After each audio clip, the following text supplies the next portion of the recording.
Hello, Janginis. Before we get started, Rich and I want to let you in on some even more exciting updates for our Patreon subscribers. As you know, Patreon is a site where listeners can pledge a small monthly amount, either $5 or $10, to support the cost of bringing you your favorite podcast. All patrons get early access to new CutOff Jeans episodes before they're released to the public. But the most exciting new perk is that all of our patrons will be able to listen to an exclusive bonus episode of the podcast every other week. Topics include personal stories that I'm not ready to share publicly, conversations with family and friends. And sometimes we'll devote an entire episode to other subjects we love, like musical theater or classic television. Rich and I enjoy bringing you the CutOff Jeans podcast, and it would mean so much if you would consider supporting our labor of love. Just go to patreon.com/cutoffjeanspodcast. Thank you so much, my Janginis. And now, on with the show. Is your family tree a mystery? Are you fascinated by genealogy? Well, hip, hip, hooray, let's talk DNA with Julie. The truth is in your genes. In CutOff Jeans. Welcome to CutOff Jeans, the podcast that helps you find your truth using nothing but DNA. I'm Julie Dixon Jackson. I'm a genetic genealogist, henceforth known as a Jangini. And I am Richard Castle. I am not a genetic genealogist, but I am the co-host and producer of this podcast. Do you know why I said it that way? No. You didn't even hear it. Last week's episode, I said I'm a genetic genealogy. Oh, I did. And, I heard that when I was editing it. I was like, oh, well. Yeah. Oh, well, what are you going to do? I know. I was still like, I think I was still jet lagged at that point. I mean, if I was better at impressions, I would have just done it myself and put it in there. You would have heard, your voice go, I'm a genetic genealogist. Genetic genealogist. That would be funny, actually. So anyway, let's get into your story, because when we last spoke, we only got a little part way through your journey. we just got the first day. Because although I did finish it out because I had to give the ending of how I did find out that it was that the Diggle Hotel actually was the Tunnel End Tavern. Yes. And what I failed to mention, though, as I listened to it, I realized, because I kept saying how I couldn't go back there because it was so unpleasant. But what I didn't mention was that guy is the proprietor of the Diggle Hotel. The rude guy? Yes. The one who was a drunk? He owns it. Yes. Oh, my goodness. He owns the place. I suppose for our listeners that if there's anybody that is like a first-time listener that's just happens to go tune listen in to last week. Listen to last week. But we're talking about Julie went to Europe. She went to London, and she went, all over England, really. All over the UK. Yeah, all over the UK to retrace her the footsteps of her ancestors and stand and walk in the steps of her ancestors. And it's something that was a long time coming. And her brother, Rob, who she'd only ever met, on the phone and online from Australia, decided to go and meet her there, and so that they could do that together. Yep. So very, very sweet and exciting stuff. Yes, it was great. It was great. Okay, so we're still in the first day. We've left the Diggle Hotel, and I'm complaining about it. We walked along the canal, the Huddersfield Canal, for a while. It was so charming. It was like a park all the way along there. It's just gorgeous. And then we decided that we wanted to go to St. Chad's, which is the family parish, the church that has been there for hundreds and hundreds and hundreds of years, that all of our Fisher family was baptized in, and many of them were married in, and many of them are buried there. Wow. Still.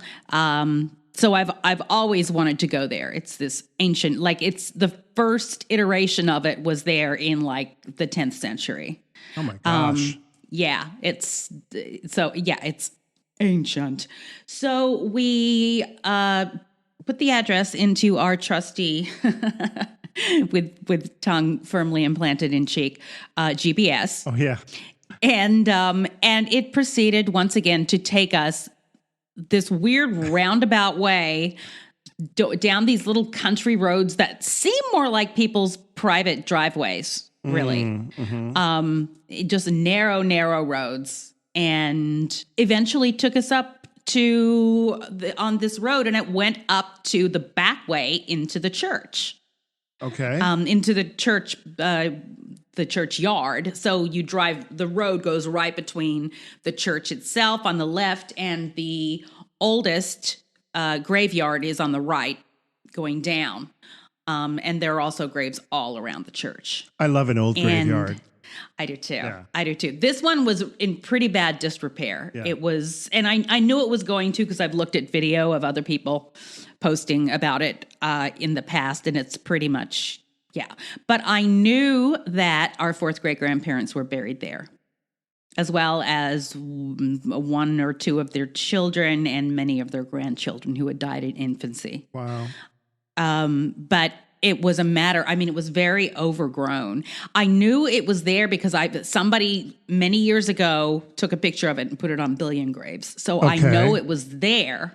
I just didn't know where, because there's no map or anything for this graveyard. So we wandered around.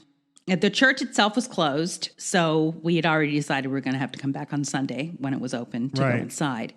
But we wanted to find this grave. You wonder if they might even have some kind of records there, like some old records. They do have records. But I think most of the records they have there are the ones that I already have access to. I see. Because Ancestry has them all. From a certain point, or going back to a certain point. I have discovered in my research on almost all of my lines that I can trace most people back to the late 1700s. And then before that, I can't find records for anything. So, and the DNA also very much, it's very hit or miss that you're going to get DNA matches going that far back as well. Sure. I guess, the question is, how far do you want to go back? How far could you possibly? As far as possible. Yeah. Well, there are many people on Ancestry that think they have traced their trees back to William the Conqueror and, famous people. Yeah.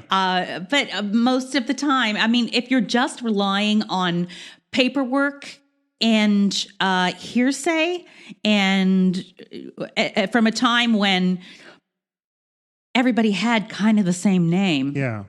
I love, you know what I mean? We talked about this before in earlier podcasts, but I love how everyone's always related to William the Conqueror or some queen. Yes. And not some no-name bricklayer. I am related to lots of bricklayers. Trust me on that.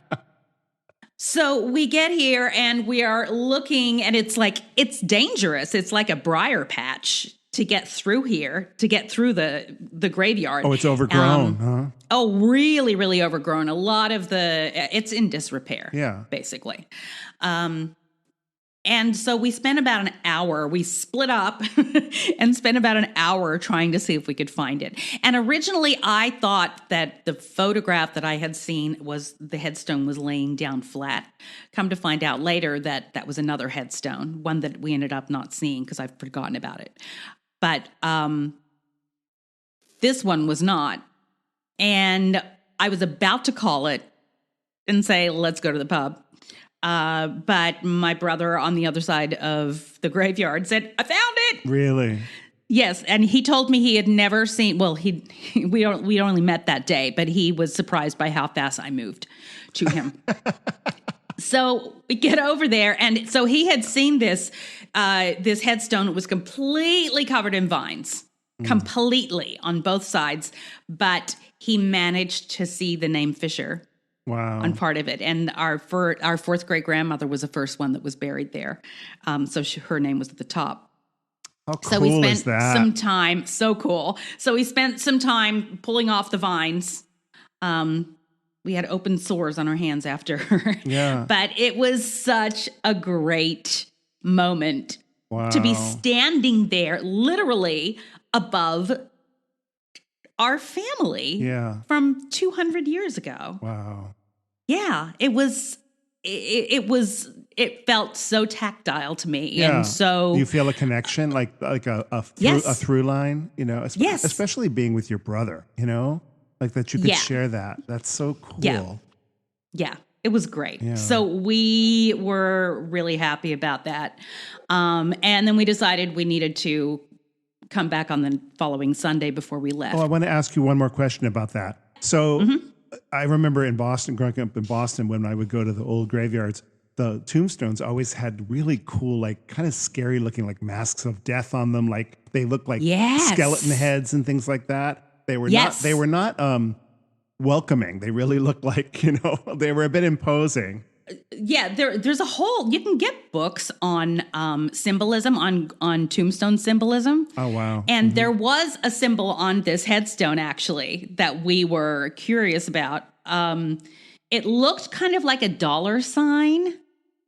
And it there's a picture of it in the Facebook group, I think, that and both of us are like, what does that mean? I wonder. Yeah. And it's so funny because when we got back to the hotel, we both Googled it. Sure. And then we met in the middle and went, I know what it is. Like nowadays, you're more likely to see like flowers or, just something decorative, but it doesn't mean anything other than, Yes. No, so this symbol, which looks like a dollar sign, is actually the letters IHS superimposed over each other. These represent the Greek letters iota, eta, and sigma, which are the first three letters of Jesus in Greek. Oh, okay. So it's a religious thing. All right. Cool. Yes. Oh. Yes, indeed. So there you go. I'm glad you asked that because I'd forgotten about it. So then there was this little pub right next door to the church, which I thought was really interesting because the church is like up this road and it's really just the church and a pub right next to it. And I think it's called the Chapel Tavern or something like that. I don't know. Yeah, I don't know. So he went and had a beer. And of course, mentioned every bartender is just way too young to get it. And we told them that we just found our fourth great grandparents' grave. And he was like, oh, great. So anyway, what'd you like to drink? So it was lost on him. Oh, my gosh. So, yeah. So then we went back to the hotel and had a delicious meal and called it a night. So that's a pretty good first day, I would say. Yes. Yeah. We hit the ground running. Pretty eventful. I mean, yes, you found not only that tavern, but you found the graves. I mean, all in one day. Yep. It felt very validating. Yeah. So the next day was when we were going to, we wanted to go to the Navigation Inn, which was one of the other hotels that Franklin Fisher, who was one of the people that was buried there, ran.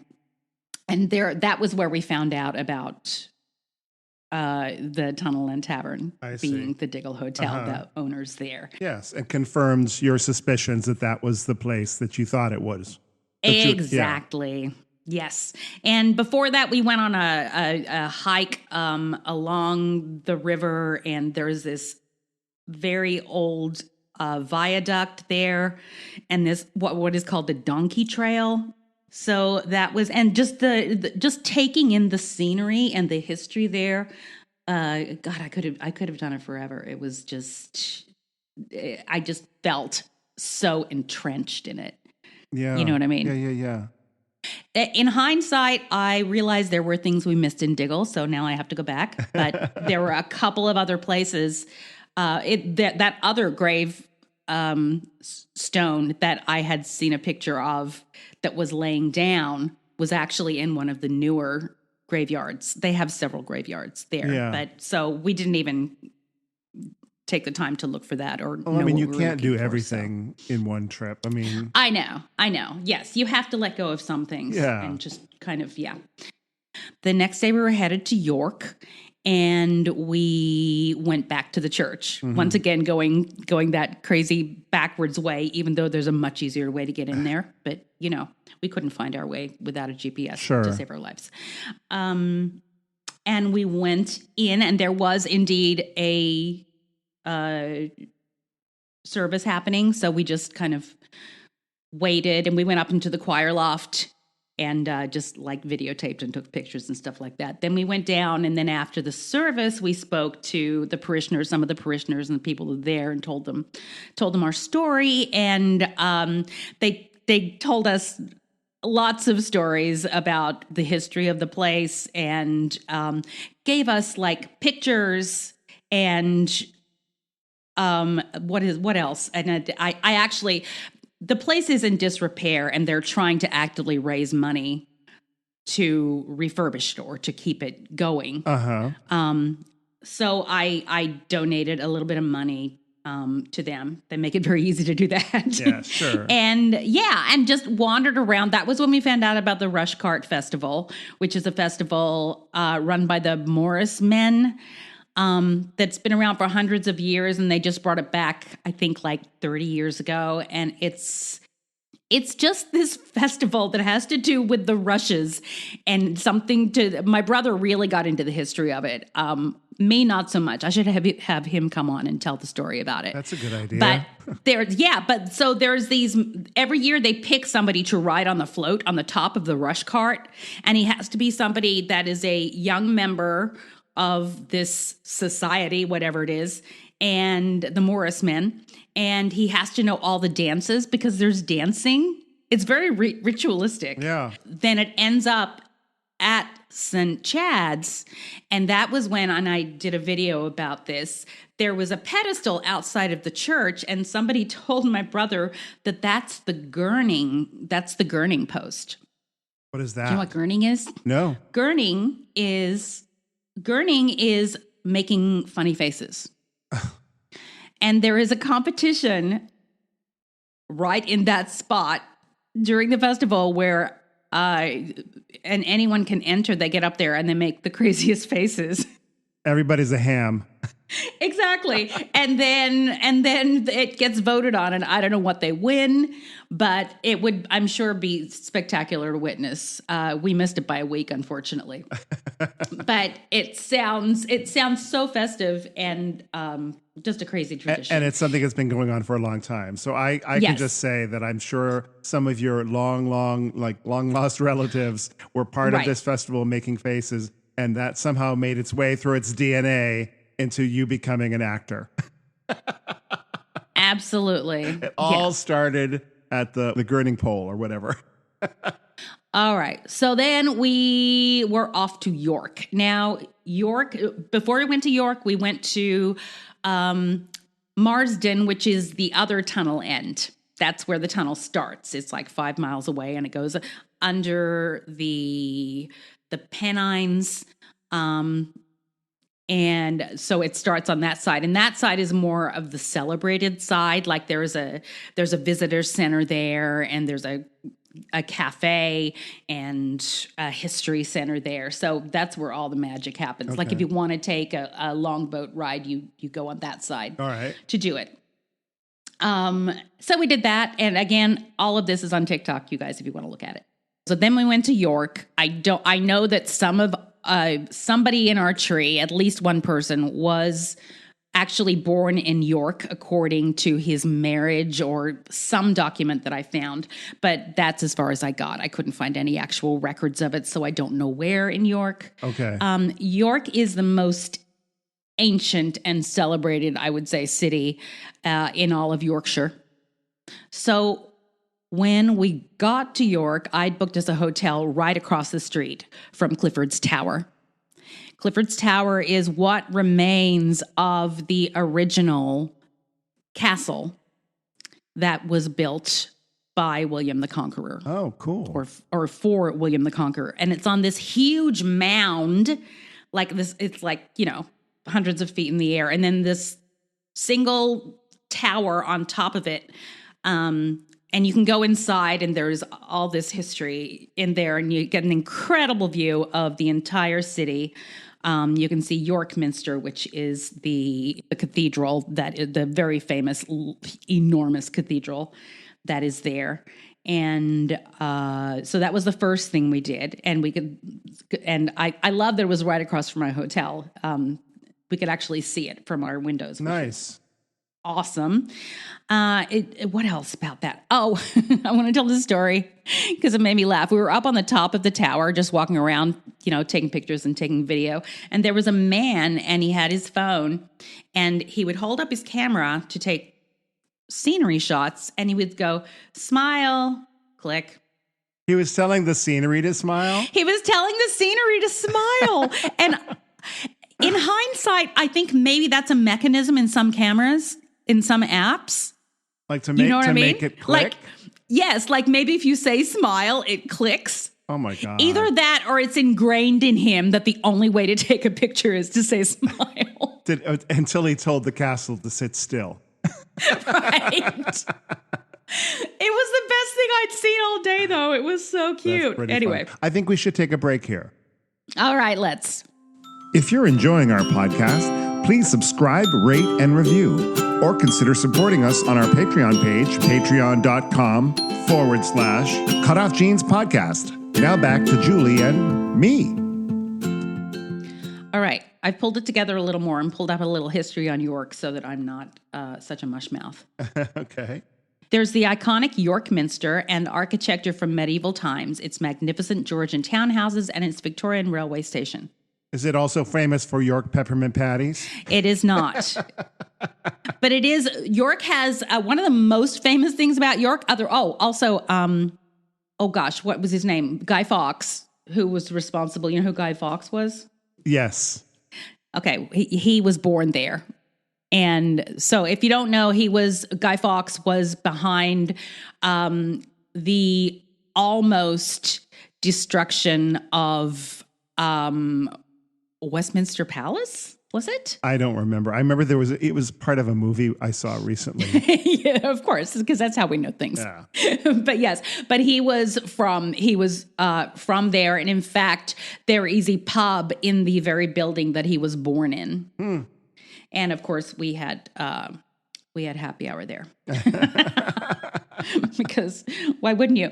And there's a very famous street there called the Shambles. And it's called the Shambles because the Tudor buildings are so old that they're kind of like tilting in towards each other. It looks like they're almost touching each other. Mm-hmm. And it's just so charming, and it's always packed. They also have this. It's very difficult to buy souvenirs for my son because he's very difficult to buy for. Mm-hmm. And I kind of have to think outside the box for him.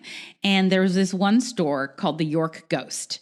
And York is known as being a very ancient city. And this store has handmade ghosts. And they look like little ghosts, like a sheet, like a little guy with a sheet over him. Okay. And each one has a different theme, or they look different and they're like of different value. But I thought that was really clever. But I never got in there because every single time we went by, there was a line. There was a 2-hour line to get in. That's how popular it is. To get into the store? To get into the ghost store. That was the most popular store there. Sheesh. Isn't that crazy? So Are you telling me you had to give up the ghost? I gave up the ghost. Sorry. Let's just let that lie there. Okay. Let me see. So we did that. We had lunch with some friends of Rob's from his cricket team that happened to be up in that area, which was very nice. And we just did the real touristy thing. We went to the bathroom that is inside the Roman wall. As one does. As one does. And we also went into York Minster. Rob opted to climb all the way to the top of York Minster, which is, I don't even remember how many steps, but I was not about to do it. Wow. And I knew he would take great pictures. So I let him do it. And he did take some great pictures. There was not a tower that my brother would not climb. I will say that. And, I got into a fight with a couple of Liverpool kids down by the river when we were having dinner, because that's what I do. They were throwing concrete blocks off the bridge into the river. And so I yelled at them to stop it. And they were like 10 years old. Yeah. And I was like, where are your parents? And they talked the way they talked. I think their accent, somebody told us their accent is Scouser, which I think is a Yorkshire accent, not a Yorkshire, a Liverpool accent. All right. And they just started arguing with me. And it was like, and my daughter saw the video, because of course I have video. My daughter's like, you will get into a fight with anybody, won't you, Mom? 10-year-old. Liverpool Well, kids. I was worried. Where were their parents? Why were they out? I mean, it was like 9:00 at night. Well, I mean, you don't know their life. I don't, but I was concerned for their welfare and they were behaving poorly. Oh. Anyway, moving on. The next day, it was time to go to Cheshire. We were going to go through Liverpool first to find our third great-grandfather's grave. Now we're looking at the Chadwicks, who are the Cheshire branch of the family. And we were looking for Thomas Chadwick's grave. And from what I'm not 100% sure this is him, because Chadwick is a pretty common name there, but it was the closest I could come. And so we went to Toxteth Park. We talked to the people that are the keepers of the cemeteries. They live in little houses on them. And so the lady came out and she brought us a map of where she thought it would be. Okay. Long story short, we couldn't find it anywhere, and it was likely an unmarked grave, which doesn't really track because he was quite a wealthy man, and it wouldn't make sense that he would be in an unmarked grave in that particular area. So I have not solved the mystery of that. However, what I have solved the mystery of is where his and our fourth great grandmother's land was in Wallasey.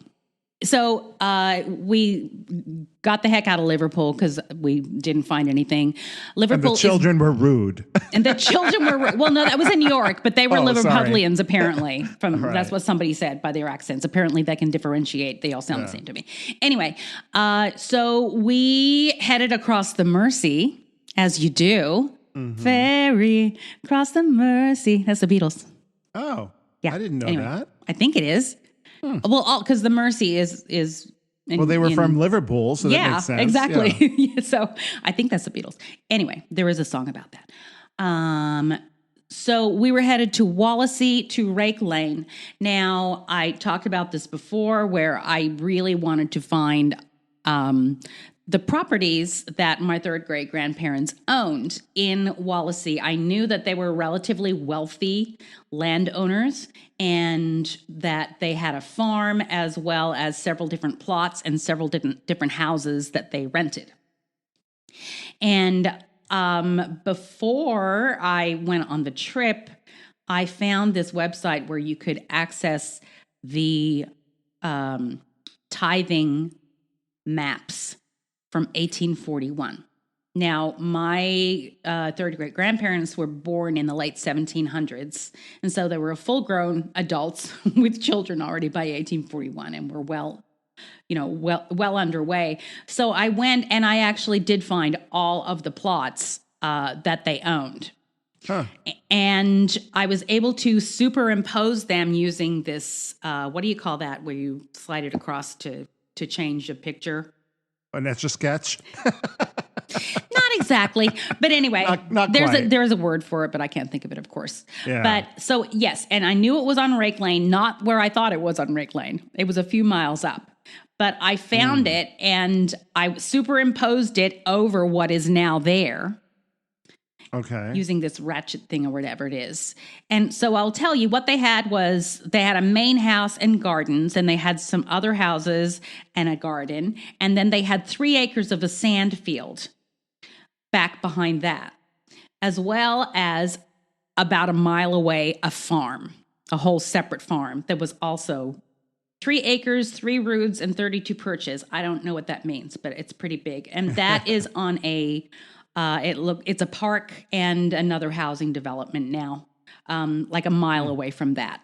So we wanted to see it, and all we were expecting to see was just this housing development or just houses.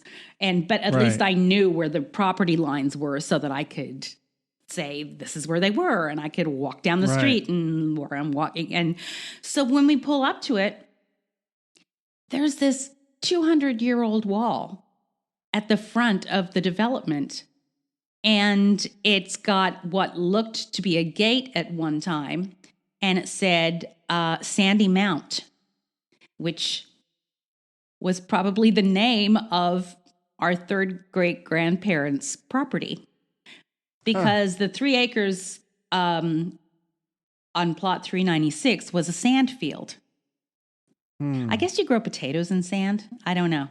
But Really? yes, well, so Wallasey or Cheshire or Birkenhead, where this all is right. This is like this is a beach country. This is right on the ocean or the sea. I'm not exactly sure. But so sand is actually pretty prevalent there. Okay. So this wall, and again, go to TikTok and you can see the wall. It's crazy because the more you look at it, the more you realize that this is the original wall from our third great grandparents' property. It was nuts. And you walk down, now there's a road that goes right down the middle of it called Sandfield Road. Hello. Yeah. Yeah. Makes sense. And then we wandered off and went to where the farm was, another wall, just like it in front of that property. And it's like they're not really in use for like the wall that's in front of, there are condos right behind it, but they had the presence of mind to leave those walls. The oldest things that I saw the whole time I was in the UK was the walls. Like the walls are built to last. Yeah, and it's strange that they didn't just knock them down when they were putting Well, in a they're housing probably not development. allowed to. At this point, they're probably listed. I mean, this is history. Yeah. It blew my mind. Again, mind blown. All right. So then we got the heck out of Wallasey. So that was pretty successful. Then we drove to Chester, which is where we were going to stay the night. Chester is another town in Cheshire. And we were going there because that is the hometown and the home parish of Anne Bolton, who was our third great grandmother on yet another line. That was God. like their children, like Jane Chadwick married John Taylor. And Jane Chadwick was Thomas and Marjorie Chadwick's daughter. She was my second great grandmother. And John Taylor is my second great grandfather. His mother, Anne Bolton, was from Chester. And I knew for a fact, because I have the records, that she was baptized in, and her home parish was St. John the Baptist. And I've not been able to find at that point too much online about it. Like I knew that it was there and there is still a church there. And when I try to look at images of it, there's just like these pictures of ruins. So I thought I was just going to look at ruins. Okay. So when we got there, we had to walk. We walked through Chester in and of itself, which is so incredibly charming. It has tons and tons of, it has this beautiful Chester Cathedral, I guess. Is it Chester Cathedral? I don't know. It was so nice to walk through the town and have some lunch and look at all the Tudor houses. And then we walked past a Roman amphitheater. An actual Roman amphitheater that was excavated they discovered it in the 1920s and completely excavated it. It was completely excavated by the 2000s, and now it's amazing, and it's from the 3rd century. Did you go in the middle of it and do your one-woman show? Yes, I said, "Are you not entertained?" So then the St. John the Baptist is right next to that. And it is a standing church, like a Victorian facade. But I couldn't see I was like, this doesn't look like the pictures. So I walked around the side and all of a sudden there's the ruins. And like really old ruins, walked all around a little further around to the other side. And there's this whole exhibition of these ruins as they stood back then of the medieval church. Right. And this goes back before your family. Well, likely, but parts of it, no. Parts of it were from my family. It's hard to tell what is from where. And we couldn't go inside. Once again, we were only there for a day and it wasn't open. But from what I've learned since, the inside of the church as it stands now is still pretty medieval. And then the ruins on the outside are from, yes, I believe before that time. I'm not 100% sure because it's not real clear. And there's all different types of architecture, but it is breathtaking. And yeah, very cool. And I know that my fourth grade grandparents are buried there or were buried there. The headstones were removed sometime in the 20th century, but the coffins and graves are still there, but nothing is marked. So they are there. It's like Poltergeist. Exactly. They moved the headstones, but they didn't move the bodies. Crazy. They do that so much, by the way. I know, but when you think about it, though, I mean, there's more dead people than alive. And at some point, we would run out of space to live if we didn't live over where people were buried. Yeah, that's why cremation was invented. Yes. Yeah, right? I think, yes. All right, so we did that, and it was great. And then we got visited by a crow. Which, of course, was our father, because we are convinced, both my brother and I are convinced that crows are our loved ones visiting us. So that was Did cool. You talk to your brother any more about your father that you didn't have a chance to meet and find out anything that you didn't know? I did. I found out. It was great because we had a whole week to just have conversations and ask questions. And what I found out was that lots of things, but one of the things that really struck me was that entire side of the family loves trivia. And my father loved trivia, as do I. And nobody in my family now likes trivia. I'm the only one that wants to go to pub trivia. But my father, not unlike me, was apparently held just a lot of information that the average person doesn't need to know, but does. And he just was full of knowledge and could talk about anything for hours and hours and hours. It's cool that you had the time to talk to your brother about him. Absolutely. Where it wasn't just a phone call or it was more casual because you were spending time together. Just right? shooting the breeze and, asking questions about just things in the family. And it was really interesting. I think we should wrap up this episode. Okay, I thought we were going to get to the end of the story. I think we'll have to wait until next time for that. I am Richard Castle, and you can visit me on the web at my website, richardcastle.com, or you can follow me on Instagram and X, I guess, at Castle Songs. And that's all. That's all, folks. Nicely done. I'm Julie Dixon Jackson. You can find all things Julie Dixon Jackson at cutoffjeans.com. You can reach me there. You can send me crazy messages. Join the Facebook page. Follow me on TikTok if you want to see all these videos. I'm posting so many right now because I just want to get them out there so that I can have a place to send people when they ask me about my trip. And thank you so much to our patrons for your support. We appreciate it. And as always, the truth is in your jeans.